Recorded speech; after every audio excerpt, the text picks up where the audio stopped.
ఏపీలో ఎన్నికల షెడ్యూల్ విడుదల కావడంతో టీడీపీ తన వ్యూహాలకు మరింత పదును పెడుతోంది. మే 13న ఎన్నికలు జరుగుతూ ఉండటంతో సర్వశక్తులు ఒడ్డి చంద్రబాబు ఎన్నికల పోరాటానికి సిద్ధమవుతున్నారు. తనకు కలిసొచ్చే ఏ అవకాశాన్ని వదులుకోకుండా నిర్ణయాలు తీసుకుంటున్నారు. ఎన్నడూ లేని విధంగా ఎన్నికల షెడ్యూల్ విడుదలకు ముందే చాలా వరకు అభ్యర్థుల్ని ప్రకటించారు.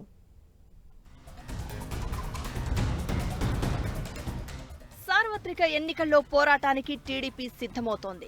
2024 సార్వత్రిక ఎన్నికలు చంద్రబాబు రాజకీయ జీవితంలో అత్యంత క్లిష్టమైనవిగా టీడీపీ భావిస్తోంది. 40 ఏళ్ల రాజకీయ జీవితంలో ఎన్నో ఆటుపోట్లను చూసిన చంద్రబాబు ఒక సమయంలో స్థానిక సంస్థల ఎన్నికలను బహిష్కరించాల్సిన పరిస్థితి ఏర్పడింది. కొంతకాలం నుంచి పరిస్థితి గాడిలో పడింది. నేతలంతా యాక్టివ్ అయ్యారు. ఆ తర్వాత పవన్ పొత్తుతో పార్టీలోని నేతలకు కొంత ధైర్యం వచ్చినట్లయింది. ఈ ఎన్నికల్లో ఎట్టి పరిస్థితుల్లోనూ గెలిచి తీరాలనే కసి నేతల్లోనూ కనిపిస్తోంది.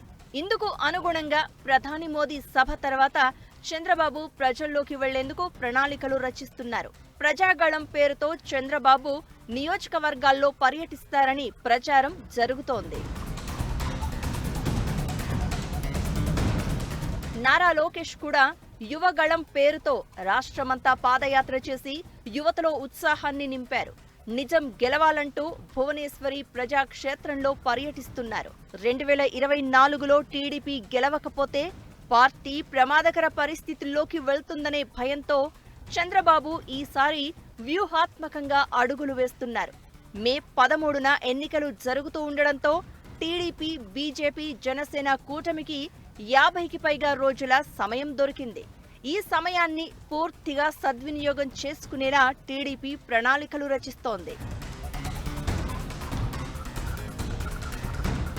అభ్యర్థులకు సంబంధించి చంద్రబాబు ప్రతి వారం ఫీడ్బ్యాక్ తీసుకుంటున్నారని పార్టీ వర్గాల్లో చర్చ నడుస్తోంది. వారి పనితీరు ఎలా ఉందో తెలుసుకుంటూ ఎప్పటికప్పుడు హెచ్చరికలు చేస్తున్నారని సమాచారం.